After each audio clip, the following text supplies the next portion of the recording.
જય બે ફ્રેન્ડ્સ, કેમ છો? સુફલીની રસોઈમાં તમારા બધાનું સ્વાગત છે. રીંગણ જોઈને તમને ખ્યાલ આવી ગયો હશે કે હું રેસીપી શું બનાવવાની છું.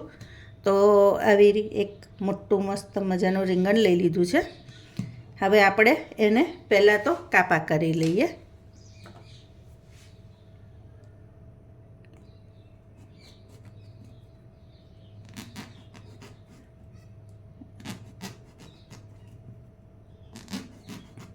આવી રીતે બધી જ સાઈડે કાપા કરી લેવાના. બરાબર. પછી એને આપણે આ લસણ છે તો લસણ આમાં એડ કરી દેવાનું. આવી રીતે જેટલી સાઈડ છે ને એ બધી જ સાઈડે આવી રીતે અંદર એડ કરી દઈશું.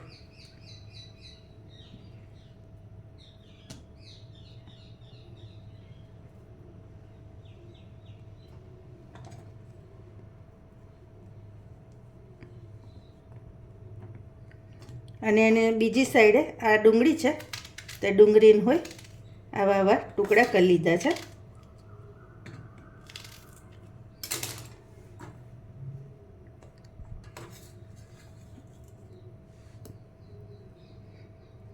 તો ડુંગળીને પણ આવી રીતે અંદર નાખી દઈશ.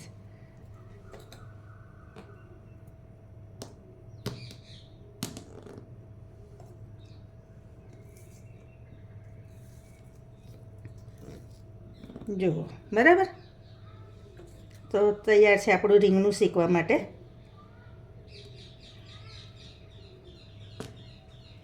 હવે એની ઉપર આપણે તેલ ચોપડી દેવાનું.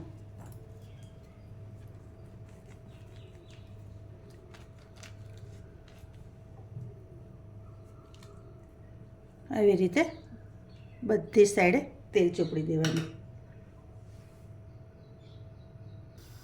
તો આવી રીતે જારી પર મૂકી દીધું છે. હવે એને ફરતા ફરતા આપણે શેકી લેવાનું.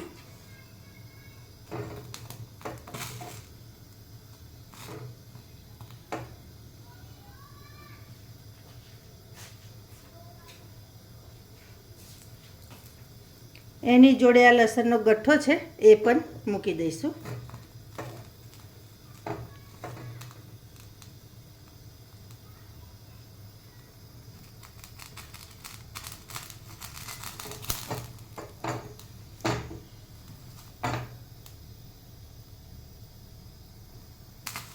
લસણ આવી રીતે કમ્પ્લીટ શેકાઈ જાય એટલે આપણે એને બહાર લઈ લેવાનું. તો ઉલટતા પુલટતા જો સરસ આવી રીતે રીંગણ શેકાઈ જાય એટલે આપણે ગેસની ફ્લેમ બંધ કરી દેવાની અને હવે આને ઠંડુ થવા દઈશું. હવે આ લીલી ડુંગળી છે તો એને આપણે આવી રીતે ઝીણું ઝીણું કટ કરી લેવાનું.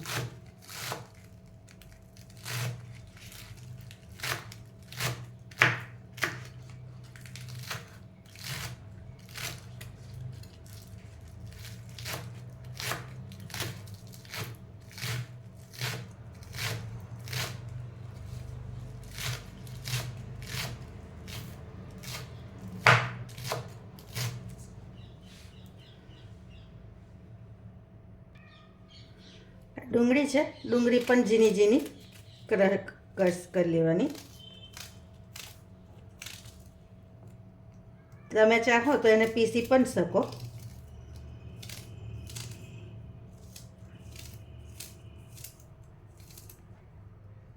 આવી રીતે એને કરી દેવાની.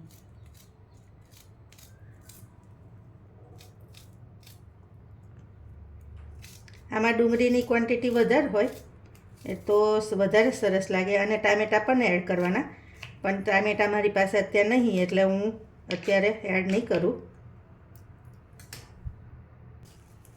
હવે આ લસણ શેક્યું હતું ને એ પણ એમાં ફોલીને એડ કરી દેવાનું.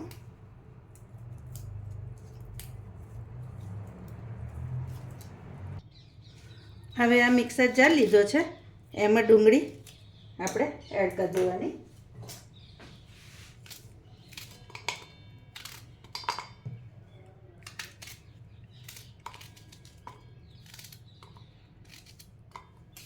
આ લસણ હતું ને એ પણ આપણે એડ કરી દઈશું એમાં.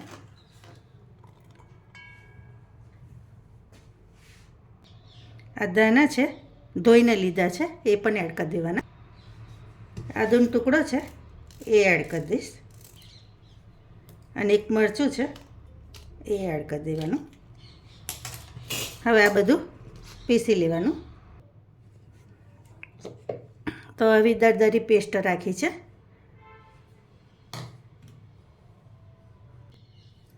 હવે એને સાઈડ પર મૂકીશું, અને આ રીંગણ છે એને આપણે છોલી લેવાનું.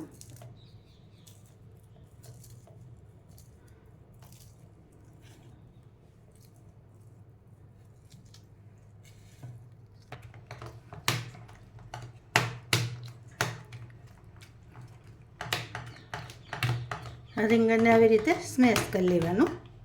હવે એનો વઘાર કરી લઈએ. હવે કઢાઈમાં તેલ એડ કરી દેવાનું. તેલ થાય એટલે જીરું એડ કરી દેવાનું.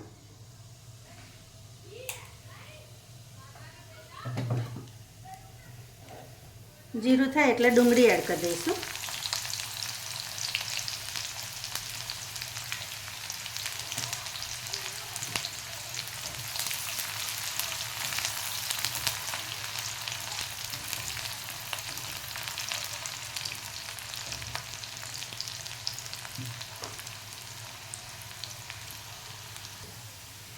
હવે ડુંગળી લાલ થઈ જાય એટલે આપણે આ જે ગ્રેવી બનાવી હતી ને એ એડ કરી દઈશું.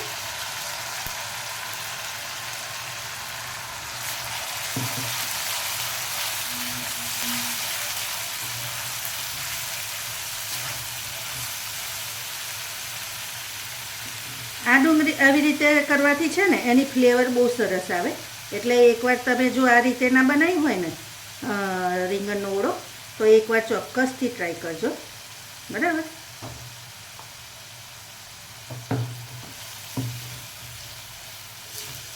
અને તમારી પાસે ટામેટાં હોય ને તો આની જોડે ટામેટાં પણ આવી રીતે કાપીને અંદર એડ કરી દેવાના આ ટાઈમે.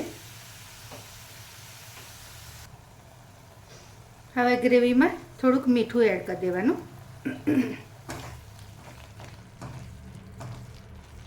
હવે આટલી થાય ગ્રેવી એટલે આપણે લીલી ડુંગળી જે સમારી હતી ને એ બધી એડ કરી દઈશું.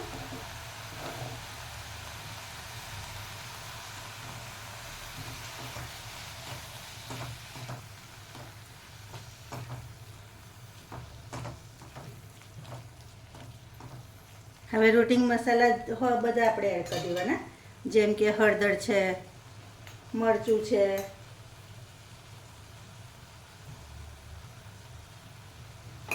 કૂંઠી મરચું છે, ધાણા જીરું છે,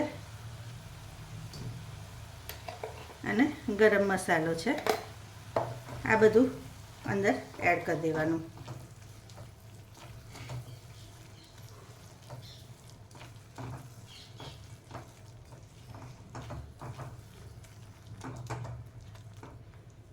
અને ગ્રેવીને થોડીક વાર થવા દેવાની. આપણે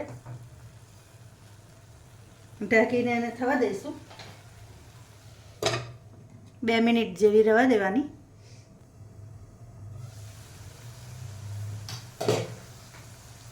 હવે જો તેલ છૂટું પડ્યું છે એટલે હવે એમાં પાણી રેડ દેવાનું.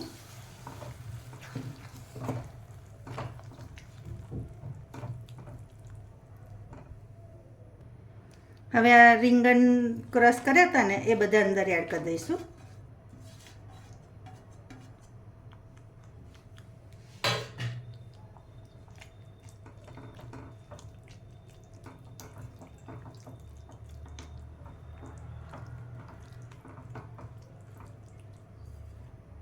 હવે આને 2 થી 5 મિનિટ ધીમા તાપે થવા દેવાનું.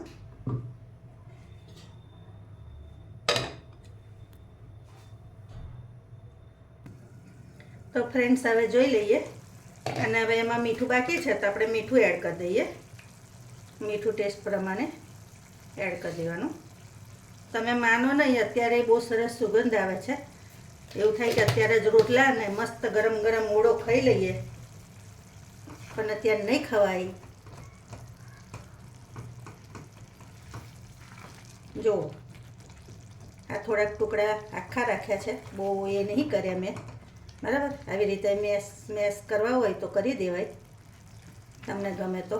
અને આખા ગમતા હોય થોડાક તો તમે આવી રીતે થોડાક રાખી શકો. હવે એને થોડીક વાર હજી થવા દઈશ, 2-5 મિનિટ. તો જો આપણે હવે જોઈ લઈએ. હવે તમે આ ટાઈમે તમારે એની પર લાલ મરચુંથી, કુમઠી મરચું હોય ને એનાથી તમારે વઘાર કરવો હોય ને તો કરી શકો, બરાબર. તો આપણે ધાણા નાખીને એને ગાર્નિશ કરીશું. તો ગરમ ગરમ મસ્ત જો ઓળો તૈયાર છે આપણો. તો જો આપણી રેસીપી રેડી છે. તમને મારી રેસીપી કેવી લાગે છે એ ચોક્કસથી કહેજો. લાઈક, સબસ્ક્રાઈબ કરવાનું ભૂલતા નહીં, અને કોમેન્ટમાં ખાસ કહેજો કે કેવી રેસીપી છે. ચાલો તો નવી રેસીપી સાથે ફરી મળીશું. Thank you. જો નજીકથી તમને બતાવું, આની પર તમને લાલ વઘાર કરી દો તો ઓર જોરદાર લાગે. જેમ બે